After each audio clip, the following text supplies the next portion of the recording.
I commend the committee for this interim report. I was going to commend the convener, but I think he's had enough commendations. That's absolutely. I refer in particular to paragraph 5, which states, in short, all of the committee want to see both the letter and the spirit of the Smith Commission's report fully translated into a legislative package in the next UK Parliament. From what I'm hearing, from what I've read in the report, even that is not happening. But I want to go beyond that, and I want to focus on the pages on from 125 of the report headed Coherence and Cohesiveness of the Proposals for Further Devolution. It's a matter I raised in a previous debate on the 10th of December. I was a wee bit more fiery then, when it was the early days after the Smith Commission, when Smith's criteria was that proposals should be substantive and cohesive, and I argued that while we could state across this chamber we've all got different views about what is substantive, and that's appropriate, but cohesive we must see as something that we should be able to agree on. And when you look at the evidence, and there is a caveat to this, because I noted under that heading it says the committee does not at this stage intend to take a collective position on this strand of evidence it has gathered, which is about the coherence and cohesiveness of the proposals. But the evidence isn't the evidence of politicians.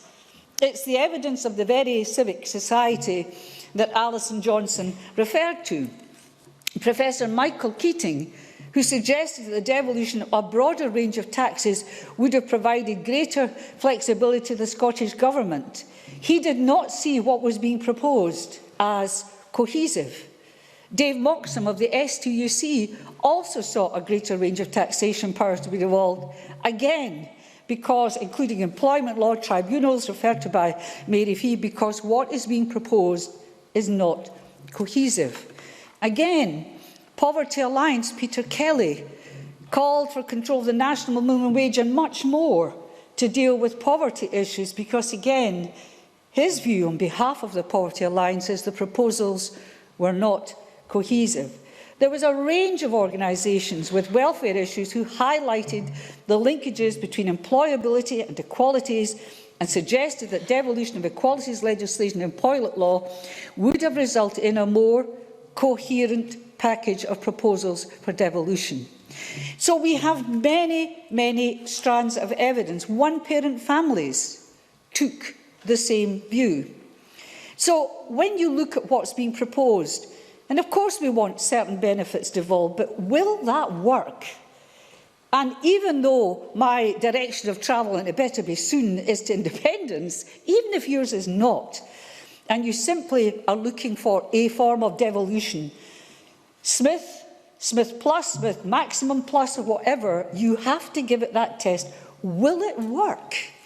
If you want to stabilise the UK, would these proposals stabilise it? Will they work? Before you even deal with intergovernmental dealings, you can't even look at that if what you have in your powers in here are not cohesive and coherent.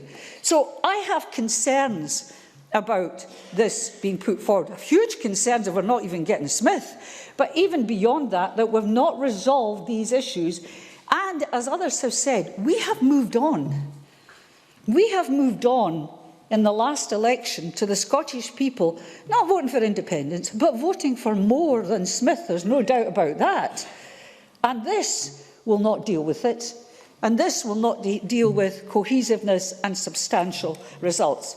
I'll now move on to the public engagement, which I also raised in December, because that Smith Commission done at breakneck speed, and those 18,000 people that submitted various proposals to Smith, Smith had written his report within a month. Of course he didn't read them all. They took the trouble to put stuff in. But at the end of the day, politicians sorted something out. It didn't involve the Scottish people, whatever their views were. So I'm rather pleased that what the committee has said at the end at its key conclusions and recommendations, and again echoing Alison Johnson's point, the committee believes that further public engagement directly with the people of Scotland as well as with representatives of those bodies I quoted, charities, industry groups, voluntary bodies, is a vital activity that needs to be carried out and is fully committed. So what we must not do is rush. We must do something that is appropriate for the people of Scotland. Of course we continue with the Smith proposals, but that's no longer good enough. It's not good enough in what it's delivering, and it's not good enough because it's turning its back on what the people of Scotland may want, who've not had a voice in where we're going, and it's time they had. Thank you. Thank you very much.